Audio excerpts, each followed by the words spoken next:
तो चलिए आज बात करते हैं इंटरनेशनल पॉलिटिक्स की एक ऐसी कहानी की जिसमें थ्रिल है, सस्पेंस है और हैं दुनिया के दो सबसे बड़े लीडर्स। ये कहानी है दो बयानों की, एक दावा और एक उसका खंडन, और इन दोनों के बीच की सच्चाई की।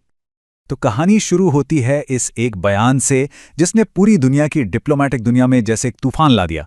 अमेरिका के राष्ट्रपति डोनाल्ड ट्रंप ये दावा करते हैं कि भारत के प्रधानमंत्री नरेंद्र मोदी ने उनसे वादा किया है कि भारत रूस से तेल खरीदना बंद कर देगा। ये कोई छोटा मोटा दावा नहीं था, इसने सबका ध्यान अपनी तरफ खींच लिया। और ये सब हुआ कहाँ? व्हाइट हाउस के एक इवेंट में जहां यूक्रेन युद्ध पर बात हो रही थी। मतलब माहौल पहले से ही काफी सीरियस था। और इसी बीच ट्रंप ने कहा कि वो ये युद्ध खत्म करना चाहते हैं और भारत का रूस से तेल खरीदना इस काम में एक तरह की रुकावट है। और मजे की बात देखिए, ट्रंप ने इस पूरे मसले को एक पर्सनल टच देने की भी कोशिश की।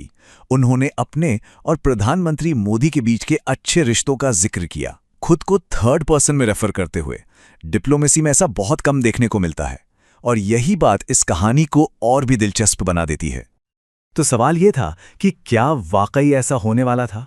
क्या भारत, जो दुनिया के सबसे बड़े तेल खरीदारों में से एक है, अपनी सालों पुरानी एनर्जी पॉलिसी को बस यूं ही रातों रात बदलने वाला था?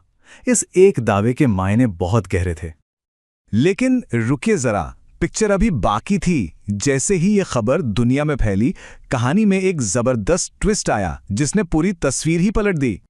तो अब आते हैं कहानी के दूसरे पहलू पर, भारत का रिएक्शन। और यकीन मानिए, उनका जवाब बिल्कुल सीधा, साफ और सपाट था। अब जरा इसे देखिए, क्योंकि यहीं पर कहानी का असली टकराव है।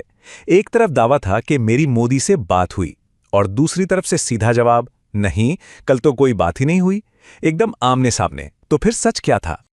और ये कोई हवाई बात नहीं थी, ये था भारत के विदेश मंत्रालय का ऑफिशियल स्टेटमेंट। बिल्कुल सीधा, फॉर्मल और क्लियर। मतलब बात खत्म, कोई शक की गुंजाइश ही नहीं छोड़ी गई। तो फिर आखिर हो क्या रहा था? तो अब ये समझने के लिए कि आखिर चल क्या रहा है, हमें इस हां और ना के खेल से थोड़ा पीछे हटना होगा और ये समझना होगा कि भारत की एनर्जी पॉलिसी का बेस क्या है। ये कोई रातों रात बनी पॉलिसी नहीं, बल्कि एक बहुत सोची समझी स्ट्रैटेजी है। देखिए, भारत की एनर्जी पॉलिसी का एक ही सीधा सादा फंडा है, भारतीय उपभोक्ता का हित सबसे पहले। ये पॉलिसी किसी बाहरी दबाव से नहीं, बल्कि देश की अपनी जरूरतों से चलती है, खासकर तब जब दुनिया में एनर्जी के दाम ऊपर नीचे हो रहे हों। और ये होता कैसे है? इसके 4 मेन पिलर हैं। पहला, कंज्यूमर्स के हितों को बचाना। दूसरा, कोशिश करना कि दाम स्थिर रहें। तीसरा, सप्लाई पक्की करना कि तेल की कमी ना हो। और चौथा, जो बहुत जरूरी है, किसी एक देश पर निर्भर न रहना। और ये टाइमलाइन देखिए, इससे पूरी बात एकदम क्लियर हो जाती है। भारत का ये जो स्टैंड है, ये कोई कल परसों में नहीं बना है। 2022 से यही पॉलिसी चली आ रही है। ट्रंप के बयान के बाद भारत ने बस अपनी उसी पुरानी और लगातार चली आ रही बात को फिर से दुनिया के सामने रख दिया। तो अब थोड़ा और जूम आउट करते हैं और इस पूरी घटना के पीछे की जियोपॉलिटिक्स को समझने की कोशिश करते हैं, क्योंकि मामला सिर्फ तेल खरीदने या ना खरीदने से कहीं ज्यादा बड़ा और गहरा है। देखिए, इस पूरी कहानी के पीछे कई चीजें एक साथ चल रही थीं।